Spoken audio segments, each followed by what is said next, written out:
I'm going to call the meeting to order. Freddie Yoder is going to lead us in a prayer.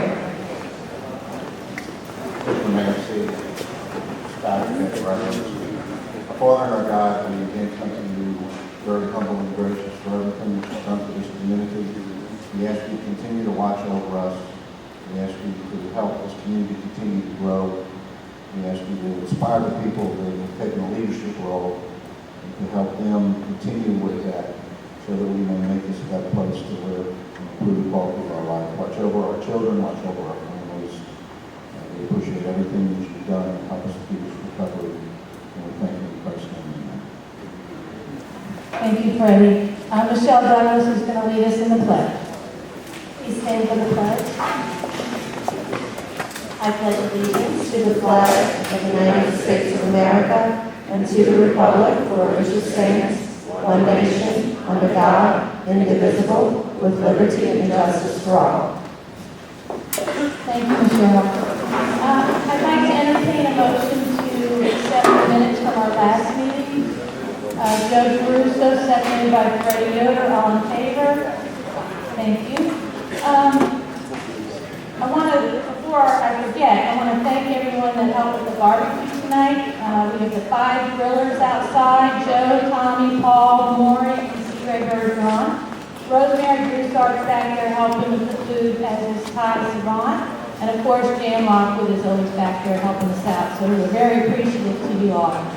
The Ask the President segment is going to be very short because we have some candidates here to talk to us tonight, as well as several committee reports. One of the questions that I received has to do with a lot of activity on Bel Air right now. There was some concern that some big staging area is being set up. Well, what's going on for the permanent pumping stations? They are putting up administrative trailers. That's where the administration for all the work on the 17th Street Canal, the London Canal, and so forth is going to be operated out of. The good news, it's not going to be used to store large equipment or trucks. And right now there's a lot of activity because they're moving in the trailers and so forth. Once they get them all set, you're just going to have activity of those working in the trailer scale. So it's going to be better. Right now it's probably not so cool because they're setting it up. And if you have any more questions, come talk to me and I can give you the Army Corps of Engineers contact. And you can lodge any complaints with them or with me after the meeting. Or you can email me at president@lakeviewcivic.org. All right, moving on. Councilmember Guidry is going to be a little late, so we're going to start our public official segment with our school board representative, Sarah Houston.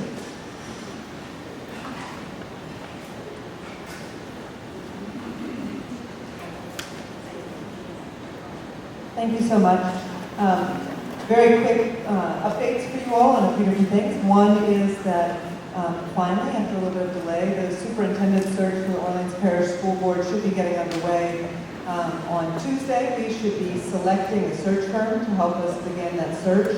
And I really would encourage all of you all, and as soon as I know the dates of the meetings, to have your voices be heard about the type of leader you would like to see for the school system. So I will let you know about that. But it's exciting that we are going to be working with the national group to help us find a superintendent, either locally or someone who was local who has gone away, or nationally to lead the schools. Secondly, a piece of great news. In August, every year the State Department of Education is required to announce how many failing schools there are in our community. And I want to share what's really terrific news for the city of New Orleans is that we only had 9 failing schools left in Orleans Parish. That is a remarkable achievement. I see a few heads nodding and folks who share that excitement with me. Out of 112 schools, that's only 8%, and 4 of those failed schools are actually alternative schools. So this is tremendous progress and is a testament to the educators' hard work over many, many years. As I look at Ms. Douglas here and want to just share that celebration. So when you see teachers and when you see principals and students, please congratulate them and thank them for their hard work and what they've done. Finally, in August 22nd, there was a property auction Fort Orleans Parish continues to sell off surplus properties. 5 of the 7 properties that were on the auction block sold. One of them for above appraised value. This is great news for us as taxpayers. It means that those properties are going back into condition and people will have to start paying taxes on them so that we can then better fund the schools and the roads, the improvements right out here in front on Harrison, et cetera. The 2 properties that did not sell were vacant lots. So that's just a very quick, brief update for you all about the schools. The other thing I will share is the Cowan Institute at Tulane puts out a fabulous report about the state of public education, and I brought a handful of copies for you all of this. I'll leave them up here if you're interested in understanding youth recovery, what sort of means, how are we doing progress-wise, what our challenges still are. This report is very good at capturing all that, and I'll leave them, and if you all want more of them, I can get more hard copies and bring them next time, or we can maybe get a link to the website of this report, which I find very useful. So with that, I'll take any questions. Yes, The property down on Fort Orleans front by the school, where do you stand on trying to make sure that that property does not get sold? You know, we've been trying to make a playground out of that for a long time. We can't hear you. Yep, I asked about that, anticipating your question. And that there has been no change and that there is no intention to sell it, but there's also, we're having a hard time coming to an arrangement with the city about an exchange on the property. So there's no change in the status of the property whatsoever. Maybe the 2 of us should visit and see Yeah, I how think so, this because we need continue. to kind of bring you up to speed on what's happening in all the representatives. Because there were some things in play before, more area, trying to trace some more properties. A long time ago, we were trying to bring Nora into it, and we were going to take some properties that Nora had and swap it for that playground and give the school board those properties that they could sell, and then we could leave that property untouched. But what we'd like to ask you to do is just make sure you stand behind us and don't let them sell it. That's why I asked to make sure that it wasn't going to get sold. It was not on the auction. There's no intention. But the swap with the city is where the pressure still needs to be. So I would love to talk to you further about that. Great. Any other questions, comments? Thank you. And as always, if there is, let me know. Thanks. Thank you, Sarah. Sergeant Bouvier, are you here by any chance? Okay, we'll skip over that part. We are going to go right now to the judicial candidates who are present and who have indicated that they wanted to speak tonight. We're going to start with Pat Gerard. If he could come up, and I've got a stopwatch. Unfortunately, I'm only going to see here. No, ma'am. He's currently giving a speech right down the street at another function for the But we'll put him later in the agenda. And let me Thank you, just ma'am. tell you, they have functions, the candidates have functions before the meeting and after the meeting. So it's kind of difficult to give them the opportunity, but we'll do our very best. Thank you. I think Stephen Jupiter is here. If he could come up. And as I said, the candidates will be given 2 minutes. If I can figure out my phone.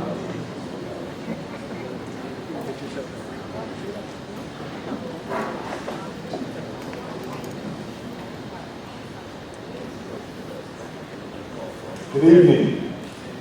Thank you all for inviting me here tonight. My name is Stephen Jupiter. I'm a candidate for traffic court judge. I was born and raised in New Orleans. I come from a big family. I'm number 11 of 12 children, born in Clarence and Ramona Jupiter.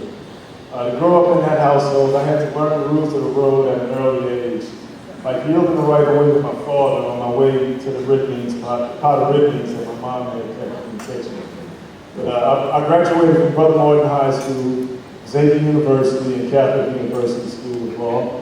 I'm married to Tanya Rhodes Jupiter, and we had 2 daughters. For 17 years, I've advocated for individuals, small businesses, municipalities, and governmental agencies, representing plaintiffs sometimes representing defendants throughout our court system. I believe that this experience has prepared me and given me a great value of trying to understand both perspectives. Now, for 17 years, I've been in and out of traffic court. I've represented people on various offenses, from all the way from minor infractions, such as expired brake tags, all the way down to DWIs. I'm committed to community service. I've worked with some really good groups. I currently volunteer with the Juvenile Court Conflict Attorney Panel. I'm running for this office because I know I can change the traffic court experience for everyday people who are affected by the decisions made here. Every person, from those charged with minor infractions to those charged with the most serious offenses, every person deserves a judge who is fair, practical, and impartial. As a traffic court judge, I would use measured accountability. What I mean by measured accountability is that sometimes for minor infractions, restitution can come in the form of driver education and also community service. Thank you very much. I'm number 36 on the ballot. Thank you, Steve. Next up, we have Monica Fry, who's running for the same traffic court seat. Come on up.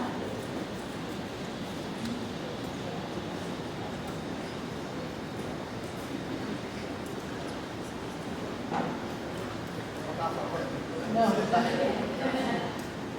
Good evening. My name is Nana Rye, and I'm number 39 on the ballot this October. I grew up in New Orleans East, graduated from Abramson High School, then went out to the University of Texas at Austin, where I got a PPA, Finance and Risk Management, then went out to Tulane Law School, where I graduated in 1993. After Tulane, I worked for Judge Miriam Walter, worked for Louisiana Workers' Compensation Corporation, for the losses of Clarence Roby, and then decided to hang on the shingle. I'm running for this job because I have the experience.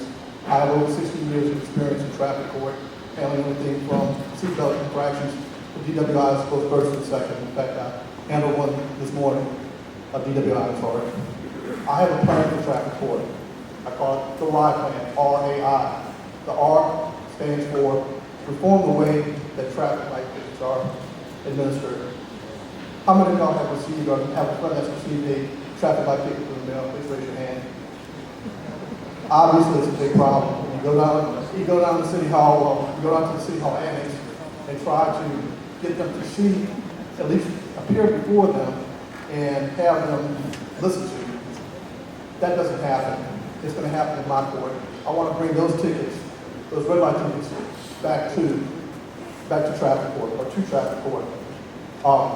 The A stands for Algiers. I think some presence needs to be in Algiers on a bi-monthly basis. The I stands for improved technology. You go down there, it's like going back to the 1800s. We need to improve the technology. We need to have the personnel there able to go ahead and find out what kind of driver records people have that show up in form, not just anything else. So again, that's my plan. I think it's a solid plan. I know everybody here believes in personal responsibility. And I'll thank you again. I thank you very much for allowing me to talk. Thank you again, number 39.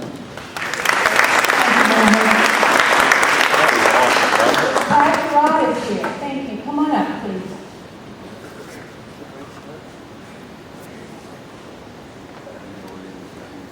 It's a busy night for you guys, huh?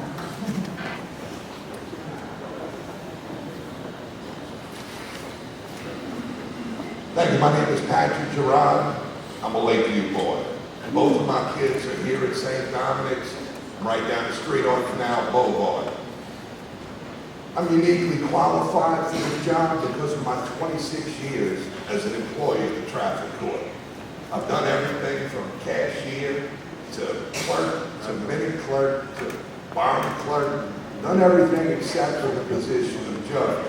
And that's the job that I've been training for the last 26 years. That's the job that I'm seeking now. The problem in traffic court, and I can tell you from firsthand knowledge, is the judge needs to be on the bench. When the judge takes the bench, and when hard-working men and women take time out of their jobs to come and contest a ticket, which means they're missing work and they're missing money, when they walk in, I've seen the look of disgust on their face when the judge isn't on the bench. You want to be heard, you want to be dealt with fairly and in a professional, courteous manner, and you want to handle your business and you want to go. The traffic cameras is also an issue that really, really disturbs me. And I know it disturbs the rest of us. It seems we got more traffic. Thank you. Seems we got more traffic cameras in Lakeview than anywhere else. Yes, we do. And that's my thought. It's pretty much just another way to tax us. The way that you effectuate the change there is through the state legislature. I've already spoken with Ray Garafello, Jeff Arnold, several guys who've been the victims of some of these traffic light cameras, and we want to get them brought back over to traffic court. You have to do it through the state house in order to get the law changed. That's what we're in the process of doing. Pardon me? You can help by giving me your vote, and it's going to happen. I'm number 35 on the ballot. I greatly appreciate your time. Thank you so much. Thank you very much. I don't think there's any other candidates here. Okay, we'll move on. We're going to go right into our announcements and news segments. The only downside of having these night meetings, I think we get a lot more people, but there are a lot of other commitments that Councilmember Guidry had, and she will be here. I wanted to mention briefly that Senator Murray wanted to be here, and he had another commitment, as did State Representative LaRusso. So that's the only downside to this. But you all are here, which is wonderful. Okay, we are going to start our announcement segment with Lakeview School. A few weeks ago, I think one of our last meeting, we had announced that the property had been sold, and there was discussion about what to do with the property. Since then, the developers have reached out and met with me. They've had meetings with the neighbors. They're very much trying to engage the community in what their plans are, and the community has responded and given their thoughts. So today, they're going to give a brief presentation, about 10 minutes, and then we're going to take maybe 5 questions, and want everyone to be civil and nice and respectful. And then if there are more questions, we're going to take them to the back. And then the good news is we're going to have a subsequent meeting, because fortunately now, I think it's a good thing, but they have a neighborhood participation program now, which through the city, anyone that's developing property and having to change the zoning, they have to go through this lengthy process of engaging. Now, they're already doing it, but now by law, they need to do it. So this is technically not going to be the only opportunity for us to vet these issues. So, with all that said, I welcome Carl Bernard. He's one of the developers.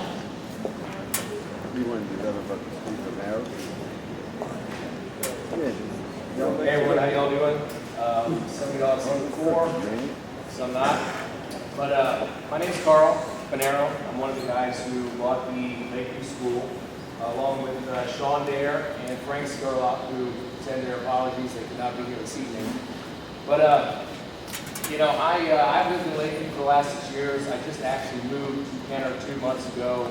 Sean has built about 30 new construction homes here in Lakeview, high-end, very nice. And Frank lives in Lakewood South on Bel Air. So, you know, we do have ties here locally.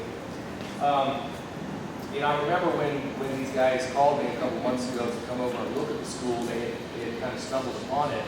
And I had, I guess, driven by it a couple times, but hadn't really paid much mind to it. But, you know, we all sat and talked about it for a few minutes while we were in front of it that first day. And, you know, we immediately fell in love with it. We thought the building was beautiful. We can't hear you, Carl. Could you talk to that? I don't have to go. We immediately fell in love with the building. You know, we thought it was a beautiful building. Well, I understand many people look at it as an eyesore. Us being in the development business, you know, we can kind of look past and see what things, you know, what potential properties like that have. We were even more amazed when we started to do research on the building. It was built in 1915, so in less than 2 years it's going to be 100 years old. So it really has some historical significance here in the Lakeview community.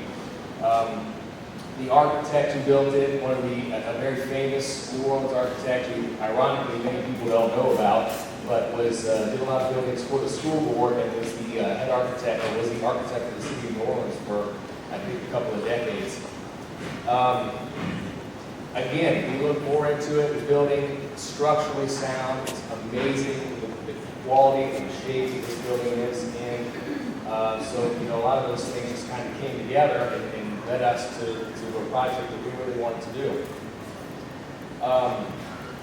You know, that being said, we purchased the property. We hooked up with Trapper and Pier architects who are renowned in the city for historic preservation, for doing excellent work, renovating and constructing properties. So with that being said, I'm going to turn it over to Paula Pier, who is here representing Trapper and Pier. Obviously, I know we're kind of on a limited time frame here. She's going to speak for a few minutes, and then we'll both be here for questions.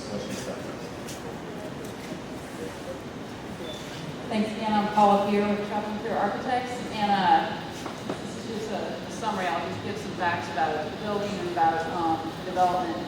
The original building was designed by architect E.A. Christie. It was a prime example of craftsman arts and crafts style. It's identified in 2000 by the State Historic Preservation Office as being eligible for listing on the National Historic Register, but it has not yet been landmarked. As you all know, it was used as a schoolhouse for many years and added on to numerous times. In the 80s, it was changed its use and it was abandoned and then again flooded in Katrina. The existing building is the footprint is 18,000 square feet and the overall existing building is 36,000 feet. Let me show you some pictures. These are pictures of the existing building as it is now. These are a little TLC, I think. But it does have great bones. It has great spaces in it. The courtyard's great. All of the historic detailing is actually intact, plus or minus if you did have water damage. This is a shot from the inside. So you can see all the kind of historic fabric is still there. And it, as Carl referred to, it's really in good shape except for like one hole in the roof where the water's been coming in for a while. This is a drawing of the site plan with the footprint of the existing building and the footprint of the houses around it. This is an overview. The properties in blue are actually multifamily in this portion of the neighborhood. This is the site plan finished, but I want to zoom to this one. We're proposing to basically leave the building intact, reuse it in a very sustainable and good way as for residential. And the only new construction that we would be adding is that blue portion in the back to enclose the courtyard. There's high windows. You can see in here that kind of adapted really well to residential, and actually residential use is the least kind of impactful use. It's a lot less impactful actually than school. And any other uses that it could be used for, like senior housing or something like that, would have more visitation. The plan for this development is to be home ownership, condominium buildings, very large units to kind of fill up the existing footprint, but keep it as less dense as possible.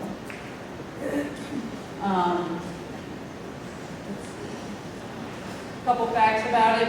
Basically, the 36,000 existing square feet in the building, plus the 6,000 that we're adding to close it in. The units that we have designed, 26 units.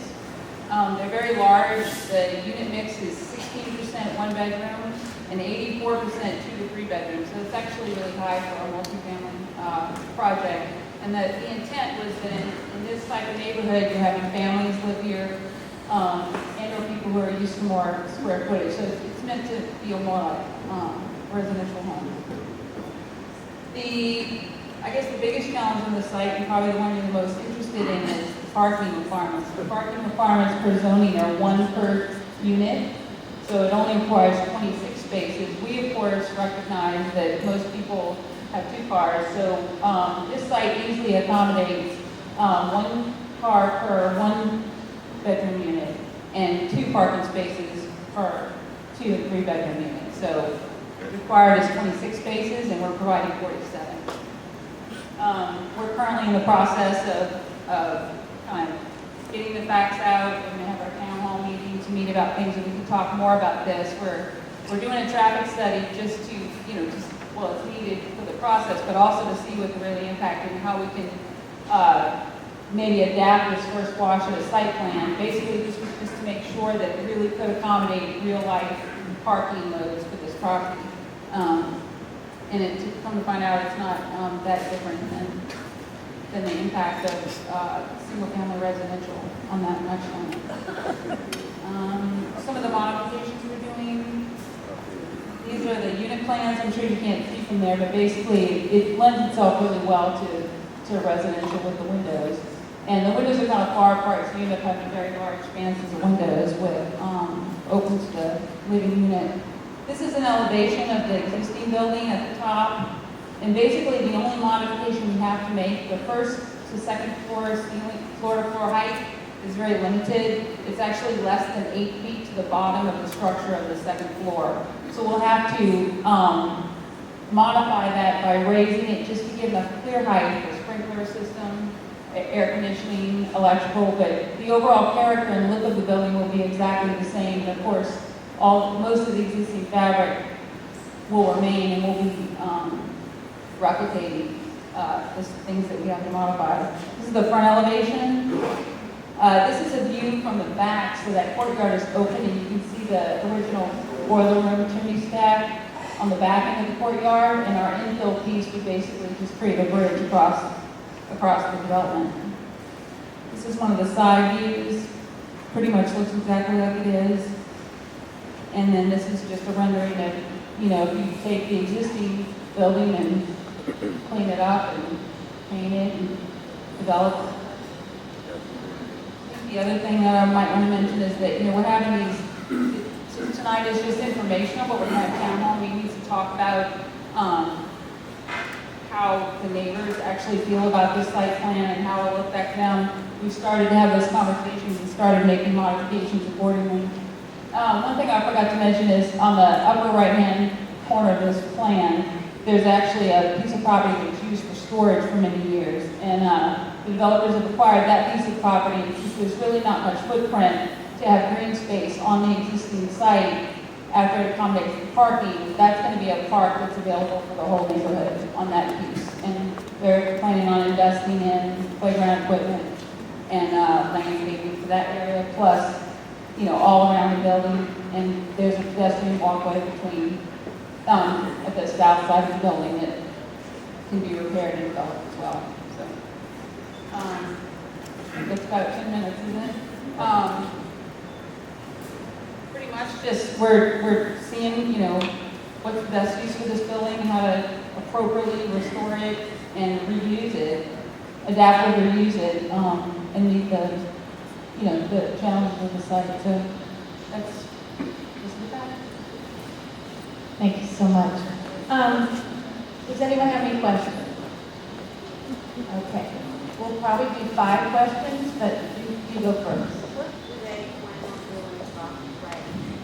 Dump the trash, will be dumped What's your favorite question? hear The question is, what are they going to do with the trash and where dumpsters going to be placed? Is that correct? And that's part of the process of the town hall meetings. We want to talk to the people in the neighborhood. I mean, you obviously want to place at the north side of the property is actually a service alley that everyone else is using as their back door. There's carports along there, and then the back of the lots on either side are kind of backfed from that little T street. So I would assume that right now we have the trash located on the corner, the upper right-hand corner, the northeast, and facing the alley, just like everyone else in the alley is. And of course, it would be screened and fenced and landscaped properly. Because 27, again, garbage cans times 27 families, multi-families, is going to be a lot of garbage in this place now. And the comment is with that many units, there's going to be more trash. Over here. I can respond to that. I mean, typically you'd have a private company pick up, and it's compact, or, it would be things like. Right. Close. It's not staying there for a week or anything. It'd be similar to Where's it any going other. to be? What do you guys plan on doing about the trash? We're planning on doing dumpsters. And like Paula was saying, right now we have it on the north end, North Service Road. But again, that's something that we're open to talking about. But just like dumpsters don't smell if they are picked up. They do. If they are picked up on a regular occasion for residential properties. do it. If this was a restaurant or something like that. We don't want to have to see the dumpster. Is that Thank fair you. enough? Right, which is what Paul had mentioned, that the dumpsters would be fenced off with landscaping around them. So essentially, you would not visually see the dumpsters. You know, residents around the property would not see the dumpsters. Okay. Right here. Okay, Right hold here. on a second. Right here. I thought I saw someone over there, but I'll go to Yeah, you right next. here. Hold on. After Katrina, I don't need the mic. After Katrina, there was a great effort to eliminate the building of duplexes where there weren't duplexes before. There was a push for green space next to existing properties. Come on. Why all of a sudden are we talking about 26 housing units in a single residence Come on. area, okay? I live just above the small gray square at the top of the screen, okay? Those two huge units to the left prior to Katrina was a single family house with a lot of trees. Right next to me was a single family house with a lot of trees. Developers came along, clear-cut it, and built 6 duplex condo units. What happened to the single-family residents in Lakeview? Now, if you don't live in that immediate area, you might not care about that. Come on. You might say, hey, this is a blighted building that needs to be restored. As someone who lives within 100 feet of that building, I would rather see this building stay in its blighted state than become 26 residential units. Well, let me address some of what you brought up. First of all, that's why they're here, sir, because the law is they can have multi-family dwellings. That is the law. And this organization has been very aggressive in fighting doubles. Maybe you see cases where we weren't involved in, but I've been to the Board of Zoning Adjustments many times on that very ordinance that you're talking about. So I don't know the specific case you're referring to, but that's why they're here, because they have to go to the city for a change. And that's why they're trying to talk to neighbors and talk to the association. So we're mindful of that, and that's why they're doing this process. They can't do it unless the laws change, or the zoning requirements for this property changes.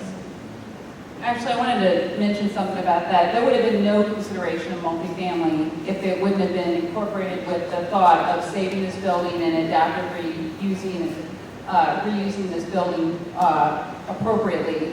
Actually, the zoning change is, the city planning department has said that to renovate this building and reuse it would have an RPC overlay, a residential planned community overlay, that would allow it to remain residential but have a slightly higher density. So it would not be changing the map of Lakeview at all. It would not be changing the zoning map at all. It would be an overlay zone that is tied directly to this building, or tied to the renovation and restoration of this building. So even that overlay approval is totally tied to the building and not the property. So if for some reason the zoning was allowed to have the overlay, and the building was torn down, there would not be an opportunity for anyone else to develop a very dense multifamily project here. It's literally tied to reusing the footprint, that the footprint is already on the site, so it's actually probably the least impactful to the site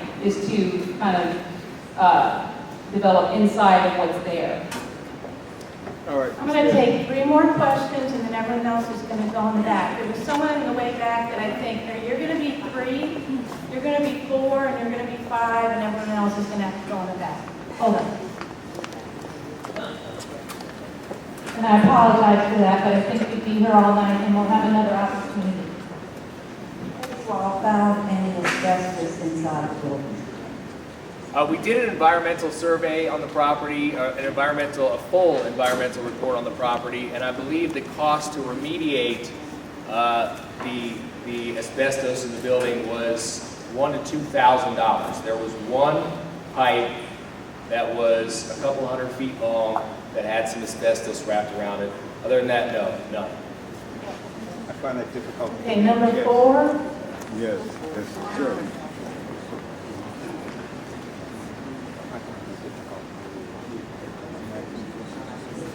I would like to make a proposal tonight to this board.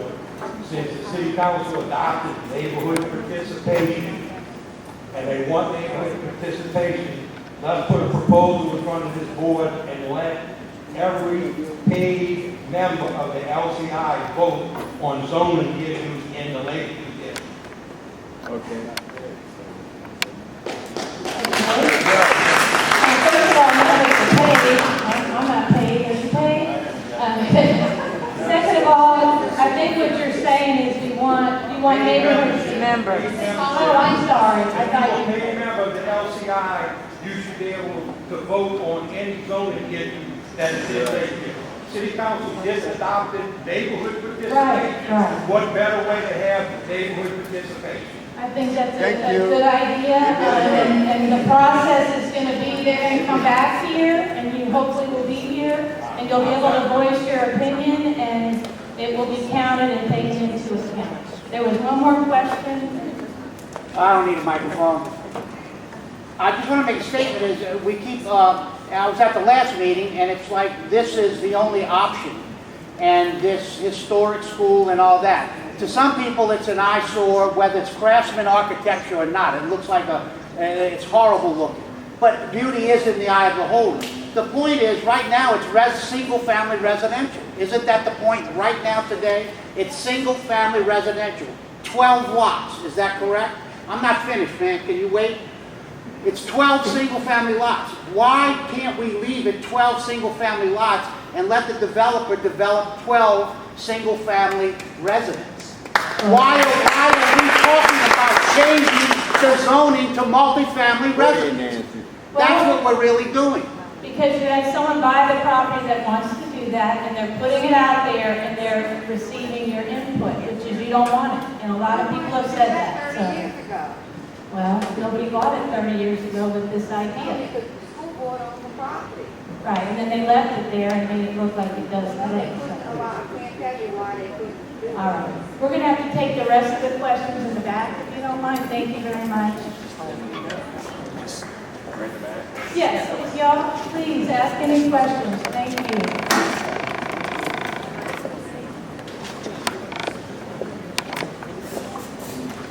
I'd like to just make a quick statement.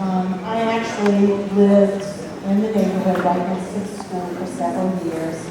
I also worked for Gulf Coast Land. And we had the Lakeview Civic office after the storm at the bank. For many, many years, residents, businesses, etc., have come into the bank. They've come to see me with Lakeview Civic. I helped restore firehouses. Many of you know me. I've helped with the recovery for probably 12 years, since before Katrina, with all the things that we've done. Many people have complained about the property over and over and over again. This board is working hard on any project that comes before the residents to make Lakeview a better place to live. The only thing that we're asking right now is we finally got a sale of property. We want input. We want to hear what you have to say. Let's talk about this. Nobody's trying to push anything down anybody's throats. This is all open for conversation. This is where it's beginning. So let's work together and try and find a good solution. We have people at the table that want to try and make something work. So let's get together and do that and try and find a really nice solution for that property. Thank you, Nancy.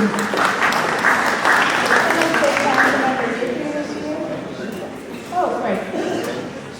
Yes, hi. Thank you for coming after your other meeting.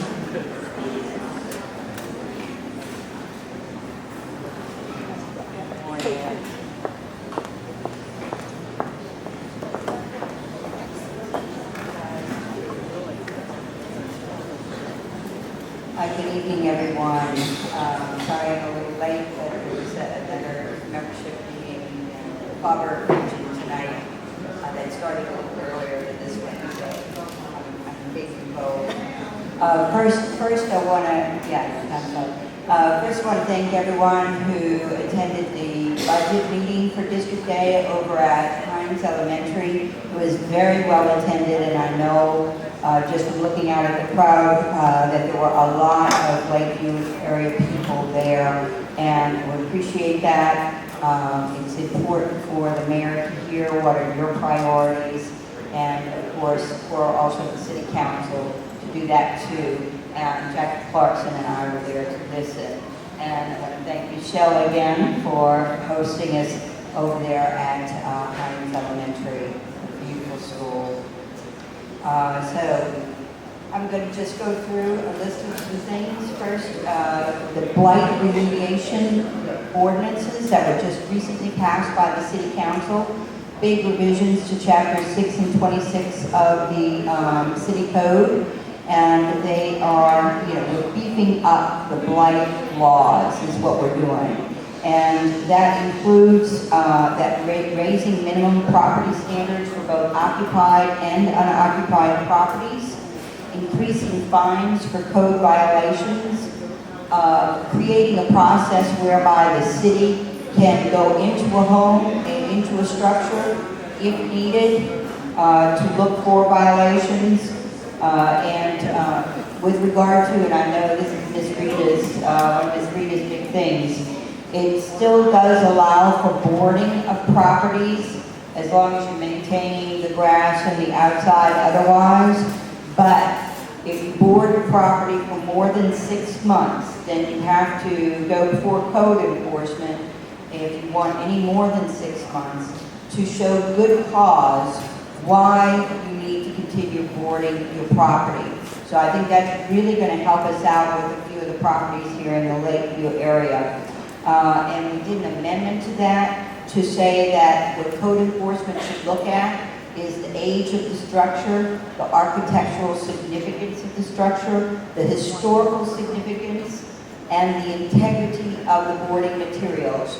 So those first three, what those do is protect historic homes where in those neighborhoods they'd rather the home be boarded as long as it's otherwise maintained than to have it possibly be demolished.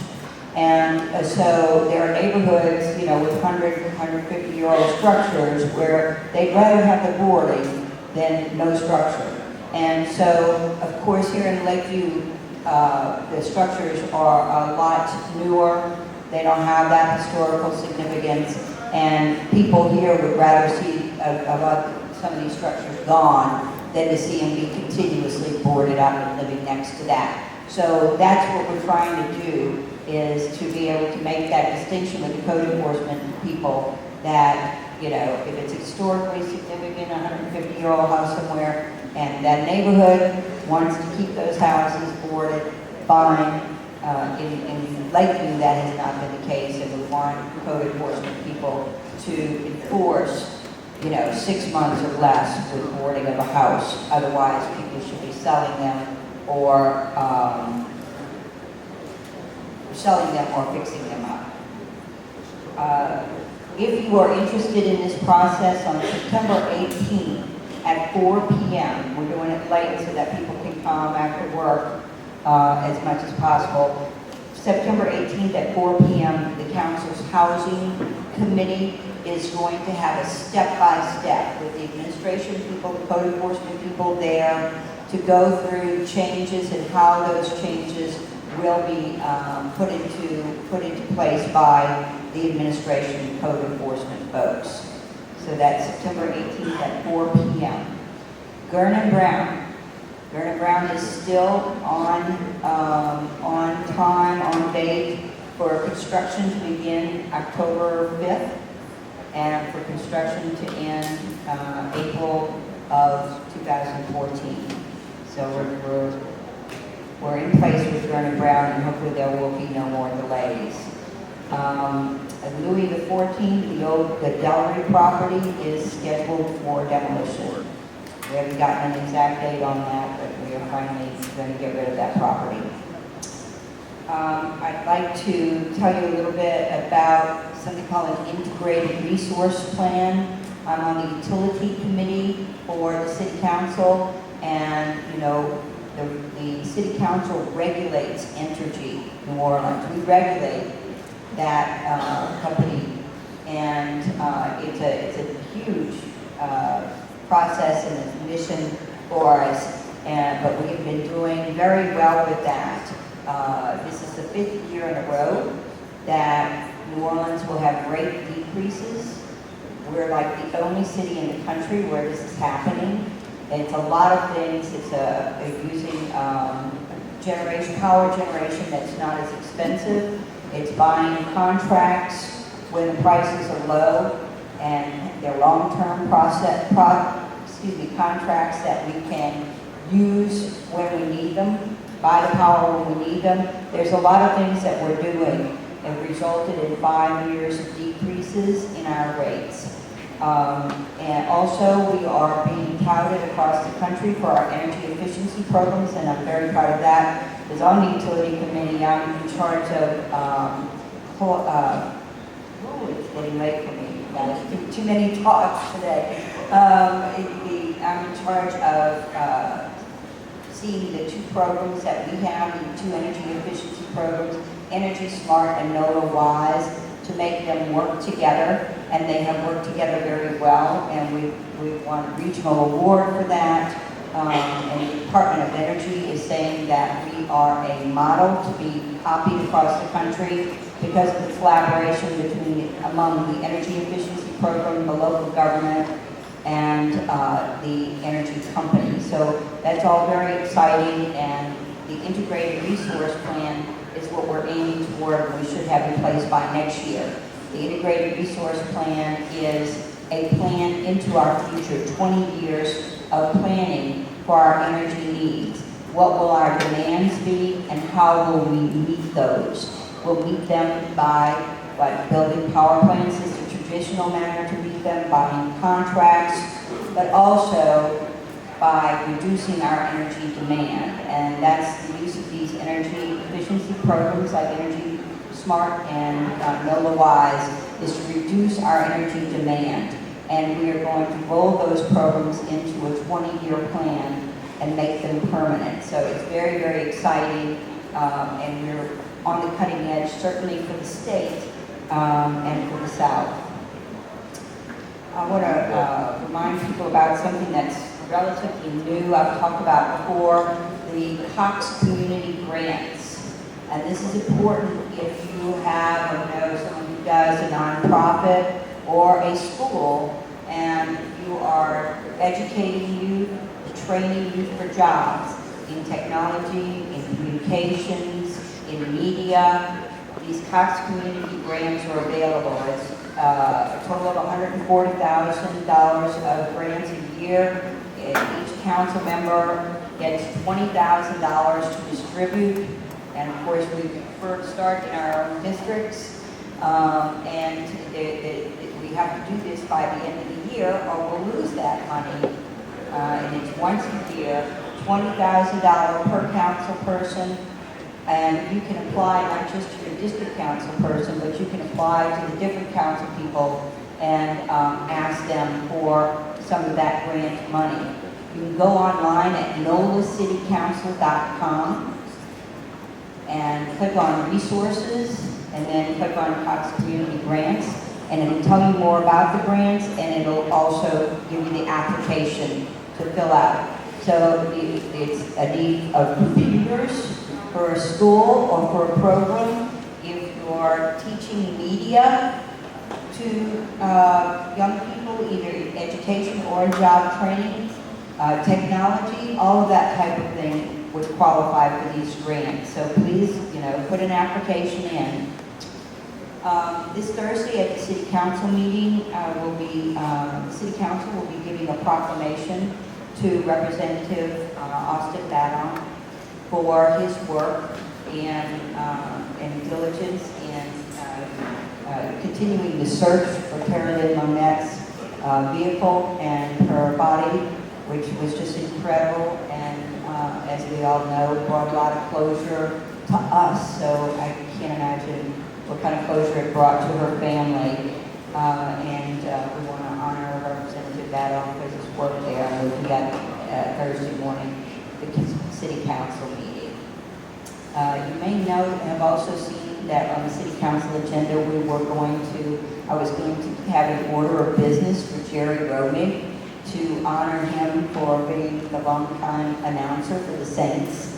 But there's something has come up in his family, and we're going to put that off for another time when more of his family can be there. So if you saw that, that won't happen this Thursday, but it will be happening soon. All right. Anything else? Do you have any questions? Any questions about anything? Yes, sir. Thank you. Quick question about blighted properties. Who does code enforcement go after when a blighted property has a tax lien? Do they go after the original owner or the person with the tax lien? They can. Well, you mean when someone bought the property at tax sale? Correct. Yeah. What we have there is a problem with communication. Is that it goes to the property, I believe, and I can't say that I've got this totally straight, but what they do is they put the lien on the property, and if it's been purchased by someone, then there's that lien on the property. And what we're finding is that it's getting sold between the time that the judgment is made against the property owner and the time the lien is made, and the new owner is not, the purchaser isn't made aware of it when he's going to purchase it. And if I remember correctly, I'm not on the housing committee. That's, I believe, criminal justice and a number of other things. So if I remember correctly, we are looking at making some kind of penalty for, I've seen this in writing, so maybe something, a draft that's going around, penalty for a seller who doesn't inform the purchaser of the fact that there is a judgment on the property. So what we're trying to do is close that loop in there. Right. Yeah. So it falls back on the original property. It's a lien on the property itself. So the judgment is against the property owner, the lien goes on the property, and at this time, I recall, I've been to some of the housing committee meetings, even though I'm not on it, and one of them, this was a topic of discussion, and there was a person there who, in fact, had purchased the property, and the lien was on it, or put on it afterwards, and they were being told that they were stuck with that debt. So I know we have that problem, and I know we're working on that right now. The problem is just the timeline. Yes. If it takes 3 years and somebody, is being penalized and they say, I'm going to move out anyway, they're not going to do anything. Right. The person in tax lien is like, I'm not going to do anything until I know the house is gone. Right. So that's why I didn't know if y'all were addressing that. Yes, we are. It was about 2 months ago when that was on the housing committee agenda, and it was a significant agenda, so I went down and attended, and this was one of the agenda items, and I know I've seen some ideas for new laws in writing since then, so we're working on that problem. Thank you. Yes, sir. Are you still on the communications committee? Yes. Why at this late date, 7 years after, 8 years after Hurricane Katrina, AT&T's top of the line entertainment can't come into New Orleans? Mayor Landry told me personally 2 years ago that there was a lawsuit on, and that has gone to the Supreme Court. The city has lost that. I'm a retiree from Bellsouth, and I'm glad Cox is here. But what's going on? Something smells to me, because our previous mayor worked with Cox, and there's this relationship between the city council and Cox that AT&T, even when the court says AT&T doesn't know the city money, y'all keep an AT&T out. I keep trying to, I know how things can look, so I can certainly see why you would draw the conclusion. Okay, I can certainly see why you draw the conclusions that you drew, but being as I walked in, the lawsuit was happening, when I walked into the job, and I am the chair of Cable Telecommunications and Technology, and frankly, I'd like nothing more than to have a reverse and to have that competition. First, you need to talk with AT&T. They have not asked to come in. That's true. I talked to people about the manager. Well, if that is true, then I'm being told a different story by our legal advisors. I think there's something going on at Christopher's Club from years ago that smells, and AT&T really doesn't want to open that can of worms. Well, I can tell you this, the AT&T, the lawsuit, I know that the mayor has been very unpleased about that, and because what it wound up with is that AT&T is using the rights of way in this city for close to nothing a year. I mean, compared to Cox, it's minuscule what AT&T is paying. And I don't want to get into a fight over this. I'm trying to answer the question, but you apparently just want me to answer it your way. If you would let AT&T in, you could collect more taxes on. Sir, I know all those benefits. I know all those benefits. Yeah. It's like you want to give tax advantage. You can spin all you want. But I know people. I'm not spinning. Well, If in fact AT&T. I talked to Mayor Mayor Landrieu face to face, and he told me, yeah, it was just going to be resolved after. Well, y'all lost the lawsuit, and still a year later, no new verdicts. Yes, I'll agree. That's true. And I'll agree, competition is good. Okay. It is my understanding from my legal advisors that, and for the legal advisors for the Cable Telecom Committee, that AT&T has never submitted an application, first of all. And second of all, I don't know that the administration's stance on it has changed. They're very displeased with the result of the lawsuit and the fact that AT&T is not paying anywhere near what it should be paying. All right, I tried. Okay, thank you. Thank you, Councilmember Digby. And if you want to talk further, we just need to speed things up. Councilmember Digby, one quick question. Florida Lee, I know it's been delayed. What is the latest on Florida Lee? Florida Lee, okay. This is one of those situations where I wish the administration had to come here every time and answer this question, because they give me the information and then the next time they give me information that pushes it further. So I'm just going to tell you that this is what I was told by Colonel Jernigan. Today's the 10th? Yesterday. I met with Colonel Jernigan. He's the director of the Department of Public Works. Yesterday, I asked him about Florida Lee. He said it's at 60% of the final design. The final design is 60% finished. And I'm thinking, how many years does it take to design this section of this street, okay? But, folks, I got to tell you, it's like, it's the definition of insanity to me. He explained that it is an urban arterial systems project which gets substantial funding from the state DOTD, and for that reason there are very strict requirements. That it was funded in the most recent bond sale was funded. That it has gone from a $10 million project to a $12 million project because of cost increases and the like. And they do think that they have both the federal funding and the city funding in place to do the project at the cost it's going to be. However, he would give me no dates. And I also just received, sorry, I meant to tell you this, I have this up here to tell you.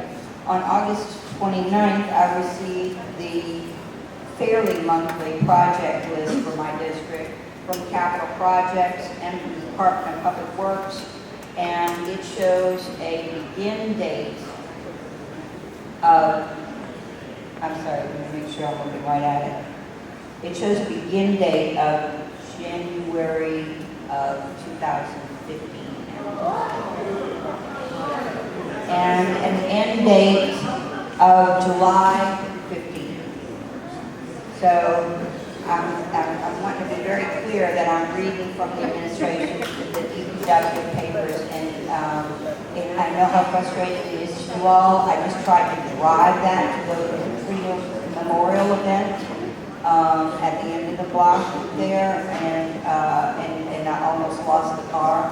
And so I can tell you that it's also very frustrating to have to come and tell you it's been pushed off again. But there it is. Thank you. And this isn't Susan's fault that this is happening. And every time she comes, it's a different date. So it's frustrating for her, it's frustrating for all of us. Next up, we have Mabel Email. She's going to talk briefly about Louisiana Garden Club Federation Cleanest City Council, or Cleanest City Contest. Maybe I'm going to take Commander Thomas first because he's here. And yes, he is the commander of the 3rd District. Thank you, and I'm sorry I almost missed it.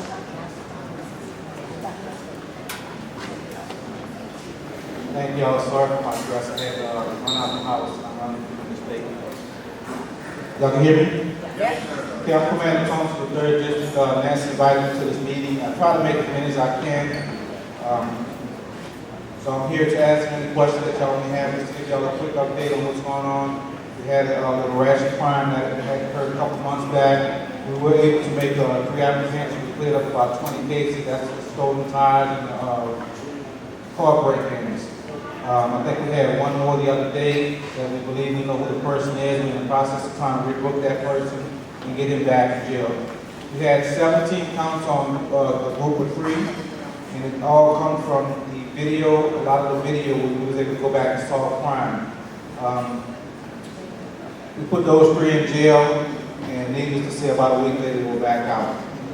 We was actually babysitting, watching them everywhere they go. They went to the 1st District and stole some tires. We're in a process of trying to get them back in jail. So that's what we've been up to.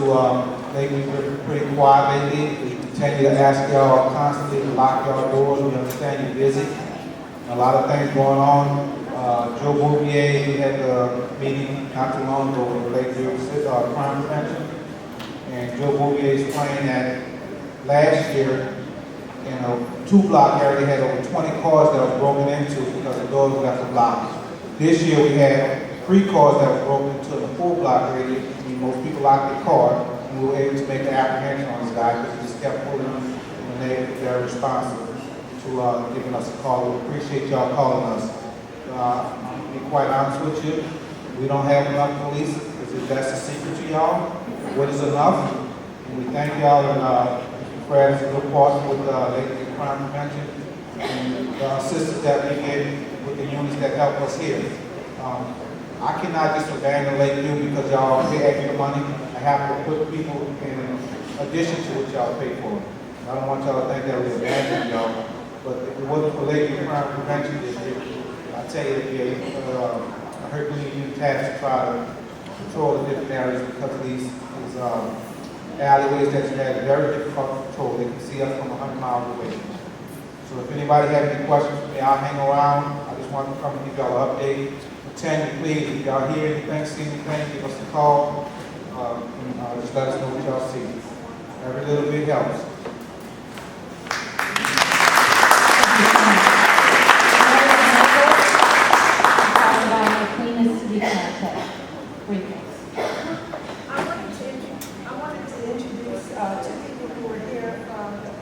Garden Clubs, Nancy Click and Kathy Goodlow. If you would stand, they have some flyers that we would like to feed up to you. The Louisiana Garden Clubs have been doing the Cleanest City Contest in Louisiana for 45 years. It has been about 15 years since New Orleans was even entered into the contest. I have just moved back to New Orleans after being in Memphis for 23 years, and I think New Orleans looks pretty good. And so we have put together this challenge, and we would like you to help. But because so many people already work so much, we're just saying, do what you do, but do it by February 26th. And that's when the judging is. And so there's lots that going on. There are 4 parts of it. Litter, I want to say litter, light. There's improving green space, dressing up those flower beds and then mowing, of course. And then the fourth part is showing community involvement. So we have to put together evidence that we are working with people. I've been to the mayor's meetings, I've met the other council members. They're excited, and so we have a few focus days that we just like people to be aware of. That's on here. We have an email address that you can contact us.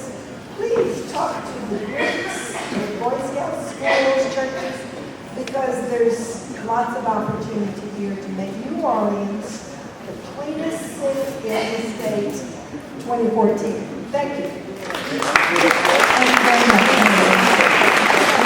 Okay, next up, we're going to recognize the businesses, and then we're going to get to our few committee reports, and then we'll wrap up.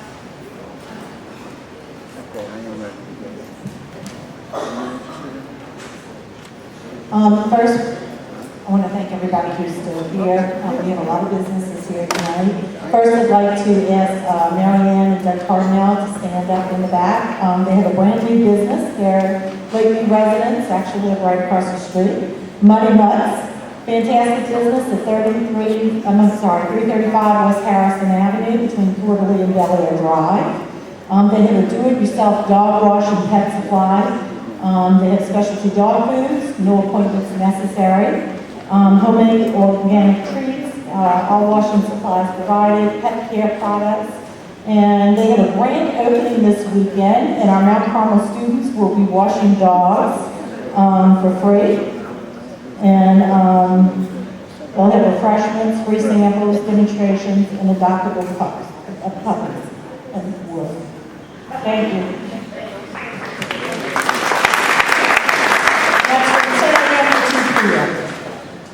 All right, we also have Burke Burkridge Real Estate, and we have Debbie Lewis and Gigi Burke present here today. You can stand up, or tonight.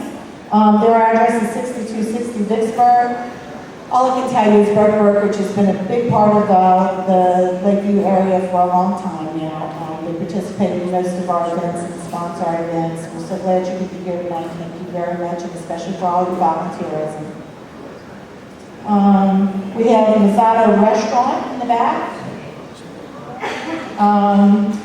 They are located in the old Semolina's location on Memory Road and I-10 intersection. They have modern Mexican and Latin American cuisine. They're opening soon, and their owner is Greg Reggio, and he is here as well. Thank you very much, and we're really glad to have you.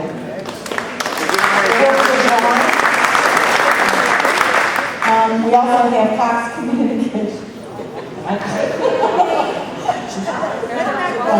We have Cox Communications here tonight. Cox Communications has been in business since 1962. They specialize in high-definition television service, high-speed internet, 100% digital quality home television services. We have discounts that they're offering. We have a representative in the back. Please feel free to stop after the meeting and see them. Oh, one other thing.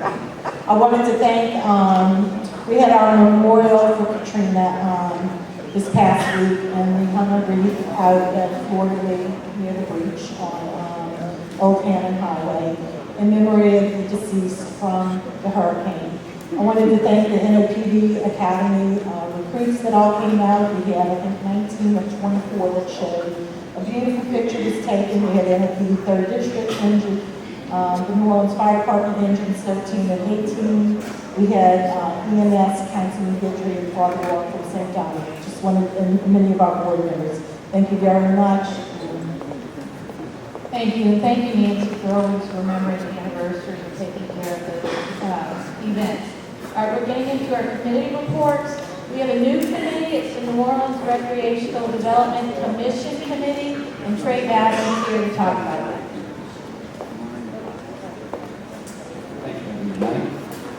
For those of you who don't know who I am, Trey Badger, 13-year resident of Lakeview. Earlier this summer, Ann asked if I was interested in being LCIA representative for a new community neighborhood program concerning the recreation in New Orleans that was starting up. Of course, I said yes, but I had no idea what it was. I guess some of you here probably are in that same boat, so I just want to talk for a few minutes about what that committee does and what the process is and what it's all about. The successor of NORD is an entity called New Orleans Recreational Development Commission, NORC, as you will. They created a neighborhood participation structure that was initially designed to create 3 location-based community advisory teams. They call these CATs, and I'll refer to those going forward. And there will be 3 CATs per council district, 5 council districts, 15 total, and 1 citywide community advisory council. Again, this is a fluid committee. They're just getting started. They asked for the participation in District A. It looks like we're only going to have 2 CAT teams, 1 in Lakeview and 1 in the Uptown area. Although each CAT will not have any policy-making authority, they will be able to make recommendations and request written explanations to any denied recommendation to the Commission for any playgrounds, play spots in that CAT's area. And right now, again, it can change, but there are 12 play spots / playgrounds in the Lakeview team area. Each CAT will have 3 officers, president, vice president, and secretary. We've held 2 meetings so far for our Lakeview team. The president we've elected is, some of you may know, Brad Murray. Vice President Pam Eilers. You may know Pam and her husband Mike, big community activists out in the Lakeview playground area, and I'll be the acting secretary. Our next meeting is scheduled for October 14th. That's a Monday at 5:30. We meet right here at the library, Robert E. Smith Library, corner of Canal and Harrison. Everyone's invited. We're going to be inviting the booster clubs from the playground, the local schools, church groups, anyone that likes to come in and put their input in. The commission has just hired a new director who we're expecting to be at that meeting. One thing we'd like to cover with her is any ongoing capital improvements to any of the playgrounds and play spots in our area. Also, any future capital improvements that have been either passed or being recommended. Also, we want to get on schedule with their regular maintenance program to make sure that the playgrounds and play spots are all being maintained in a safe and healthy condition for the children. One of the main issues that I have, and many of us here tonight, Councilwoman David spoke to it earlier, whenever you say Lakeview Recreation and City of New Orleans in the same sentence, the first thing that comes to mind, reopening the Turner Brown. That's going to be one thing that we will try to monitor and keep you guys posted throughout the process. Another set of eyes on the project never hurts. We've only had 2 meetings, but the main, and we don't have any policy-making authority, like I said earlier, but you do have a direct contact to the North CCDO, and they promised and are obligated under the agreement that they will give a written request, so we should have an open line of communication going forward. And you know, if we also need the input from the community members, from you guys, as to what these issues are. You know, we can't be at every place at every time. But if you can give us some input as to what your concerns are on any of these places, we'd be glad to address them, discuss them, and send a recommendation up to the North Sea Department. Thank you. Thank you, George. Craig doesn't know this yet, but we're going to set up his email and we're going to make a NORD committee email address. So it'll probably be nordcommittee@lakeviewcivic.org. Thank you, Trey. Next up is the safety committee. Val, Short, brief, to the point. October 15th is Night Out Against Crime. If you want to register your block, which historically Lakeview Civic has always contributed to block parties, call 504-658-5590, or you can email me about Safety Committee at Lakeview Civic's website. We're going to put the form and application online. Please do it soon, though, if y'all want to get some barricades for your block, if you plan on having this. I don't know how that's going to pan out as far as how many they have that they're going to provide. so please do it soon. October 15th is Night Out Against Crime. It's a Tuesday night. October 26th, we're going to have our second Safety Expo here, right here in St. Dominic's Gym, from about 9 o'clock to about 2 o'clock, with all the burglar alarm companies that we had last year. We're still gathering a list of people, asking them if they're coming back, and if they're not coming back, then we're going to seek out other people. So October 26th is a Saturday. So mark your calendars, the 15th and the 26th. Thank you. Friday's up next to talk about Lakeview Crime Prevention. I'm tired, and I don't mean tonight. I'm tired of what's going on in this city, what's been going on in this city for years and years, and I'm tired of not getting what we need and what we deserve in this community. It's not Susan's fault. I'm one of her strongest supporters. But we have a problem. We have a major issue. Not only do we not get what we do put in place, like the Crime Prevention District, the city, the state, the federal government, through a consent decree, may take it away from us. That aggravates me. I can't use the words to express how I really feel, but it gets me very aggravated. Today I heard that the chances are that the Lakeview Crime Prevention District will be classified as a detail, which means we will fall under the auspices of the consent decree. The monitor has been appointed, along with the Department of Justice, met today, and I got word back, and Susan, correct me if I'm wrong, and maybe you don't even know about the meeting that took place, but they believe that Lakeview Crime Prevention District is a detail. So what may happen is, we may fall, they may try to make us fall under the auspices of a new division that's being set up in the police department of the city of New Orleans, where they will control the officers that come into this district, and they will require as much as one third of the overall funds that they collect. I'm not going to do that. I'm not going to give the city of New Orleans any part of the money that's collected. I promise you.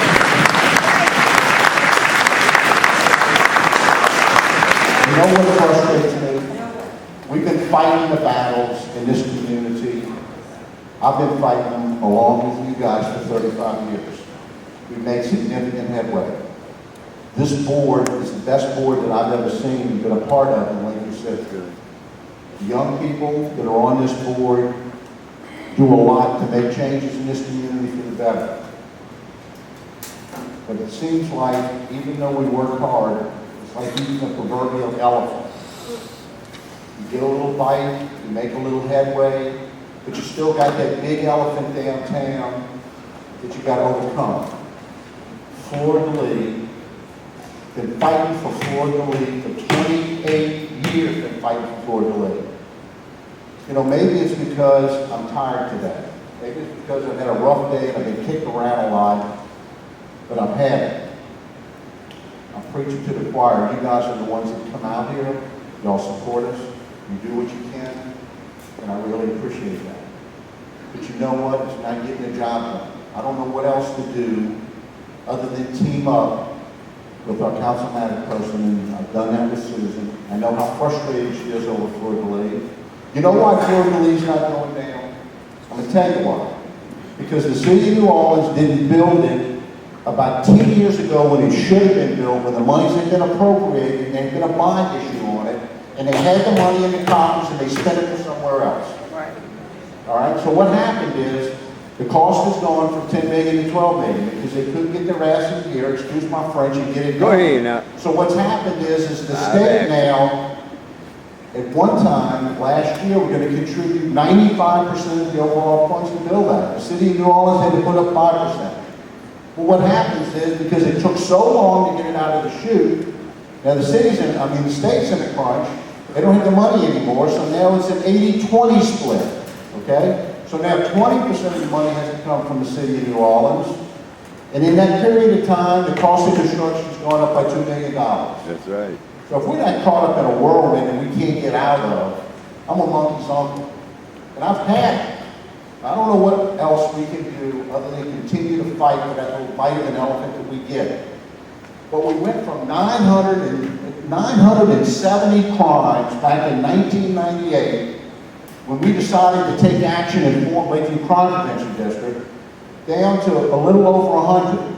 That means, when you think about it in simple terms, we were having major crimes at the rate of 3 every day in Lakeview back in 1998. That means our loved ones or our properties were being abused at the tune of 3 every day. Now at least we've turned that around and it's only 1 every 3 or 4 days. That's a significant change. So what does the city want to do? They want to take it away from us. They want to monitor it themselves. What does Mitch say? I don't have any control over it. It's not my fault. Maybe it's not. But it's somebody's fault. It's somebody's fault. Nobody steps up to the plate. We play the shell game all the time. I've had it, guys. Just very rarely a day that doesn't go by here in the last 6 months that I haven't said I'm getting out of it. I had enough of it. Because you just keep going on and fighting these battles and fighting these battles. This consent decree is a big deal. If they try to put this area under the city of New Orleans, we're not going to do it. And we're not going to give them the money. I'll go give it to a private patrol before I'll do that, even though it's not as efficient as it needed to be. Because it's not what you guys bargained for. It's what y'all didn't want, and what you asked me to promise would never happen, and now somehow it looks like it's headed in that direction. And I'm not going to be a part of it. I'm not going to let it happen. I'll walk away from it before I take money and write a check to City Hall for 1/3 of the money that you guys give. I promise you. This is just not right. So, what do? I guess we keep fighting the battle. I guess we keep eating that elephant a little bite at a time, and we get happy with what we've got, even though it's not what we want. We live with these crummy streets we have. These crummy streets. Yeah. This is like a third world country. Yeah, you're right. I don't know how much of the revenue for the city of New Orleans comes from this community, but you can believe one thing. There's a lot of money. And yet we get kicked in the teeth every day with the way we treat it. I had enough. They raised our taxes $2,000 a You year. pay the taxes, you tax yourself to try to overcome it, and you still can't overcome it. So anyway, I'll make it off the soapbox, but I can tell you one thing. I'm mad. I'm really mad, and I don't know what to do. I'm just asking you guys, stick with us, support us, come up with good ideas, get creative. All the things that we do here is because somebody got creative and figured out another mousetrap. Please don't tell me we don't have it in the budget. All right? Let's elect people that are smart enough to figure out a way to get it done. She's done a lot of that. She's been very creative. Do I get everything I want from Susan Gideon? No, I don't. If we disagree, we disagree. But I can tell you one thing, she gives it all she's got. It might not turn out the way I want it. And I didn't come up here to be her cheerleader because she didn't need me as a cheerleader. But when I've gone to her and say, help me, and she's helped us with this consent decree, because she's in shock right now. She doesn't know this is coming down. She'll find out the next day or two that we were sold a bill of goods. Thank you. And if it goes down the way I'm afraid it's going to go down, we're going to have to make some hard decisions. Come out on September 26th. That's our next crime prevention meeting. We're going to make some hard decisions at that meeting, what direction we're going to head in. And I'm afraid it's not going to be too pretty. So come on out. Okay, quickly, Ann asked me to say a few words on Harrison Avenue. Harrison Avenue is 37% complete. We've received 35% of the funds for Harrison Avenue. We've only used 34% of the time, so we're really a little ahead of budget. There's an issue going on right now that we're trying to get resolved with the direction of the lights, which way they ought to face. We're trying to work with that, so we're working on it. But it's looking good. It's making good headway. So that's all I got. Thank you very much.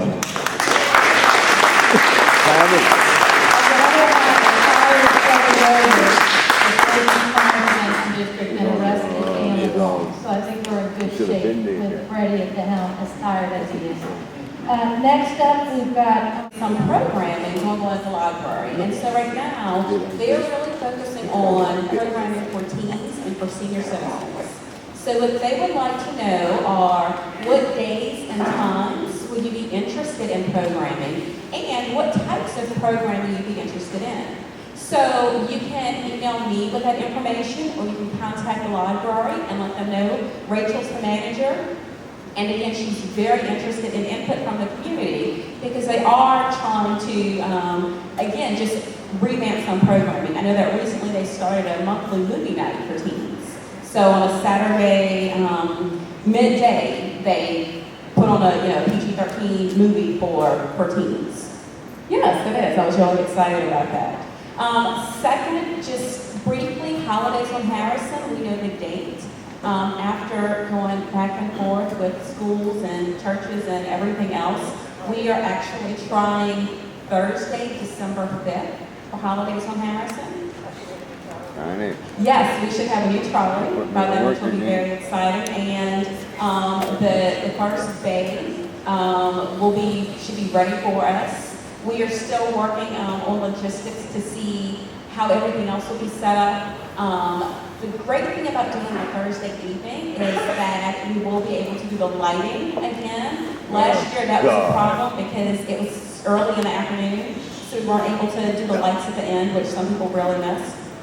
So we'll incorporate that, and we'll inform you as soon as we have more details about Holidays on Harrison. Last thing is check the Facebook page. If you haven't been, check our Facebook page because we do post family activities and other events that we find out about on the Facebook page. So thank you very much. Facebook Live.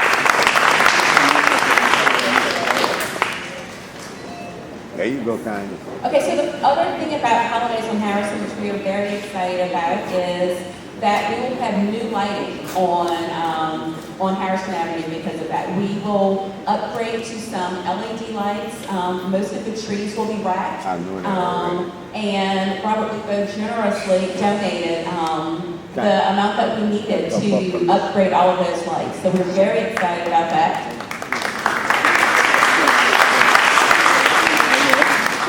Thank you, Ty. So you all aren't paying for that, so that's good. Green Space Committee, Connie, you still here? See, they say me for last. I bring you good, happy news, especially when you have to follow Okay. Just want to update you. We have a very busy summer. Green Space Committee, we mulched all the trees on West End, trimmed Fillmore and Harrison to see how beautiful they are. Did over 800 trees. We used over 300 volunteers helped us, so that was a great program. We've been acknowledged as West End is, out of all the trees planted in the city, Parks and Parkways has acknowledged that we are the healthiest, those are the healthiest planted trees in the city of New York. It takes a lot of work to keep maintaining these streets. Canal Boulevard, Dr. Block is going really well. We still have about 12 blocks that haven't been adopted if anybody's interested. Notice those are trimmed and kept up by volunteers from the community. They are leaning trees that we've been trying to get addressed. So very shortly, in the next 2-3 weeks, the trees on Marconi that are leaning, West End Canal, and Old Hampton Highway will be straightened. We also met with Parks and Parkways today. Petrie and I did a walkthrough Saturday about the Harrison Avenue streetscape. We want to ensure that the type of plants that are now going to go in, are that they fit our neighborhood, that they're low maintenance, and that they have good visibility. Plants that were on the plans were not really good for for those things. So we're kind of nipping these problems in the bud. We also identified a few other issues with Parks and Parkways with the streetscape on Harrison Avenue that we've requested that they address. Also, Hike for Katrina, many of you know I'm running that organization. We give trees away and plant trees all over the city. This winter, I'm going to do a Lakeview Hike for Katrina. We call it the Big Treesy Giveaway. I'm going to bring 500 trees to our neighborhood and give them to residents to encourage people to plant you know, in front of their homes and their backyards again. We really need to get the back neighborhood streets tree-lined again and beautiful and shaded. So you'll have a date, you know, we'll be putting a date out on that.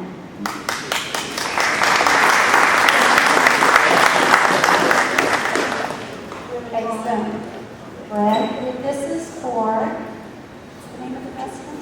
Mazzado's Restaurant. It's a gift certificate. Everybody fill out. And the winner is Connie. You don't know.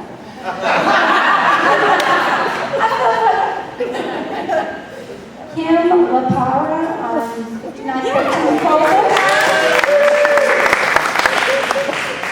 All right. Congratulations. Thank you. Good thing you stayed, huh? To the end. One of those presents. One last thank you to Rory, who has been doing our video for the meeting, and you can always look at our meetings online on our website. I think that's it. Can I entertain a motion to adjourn? Nancy, say all in favor?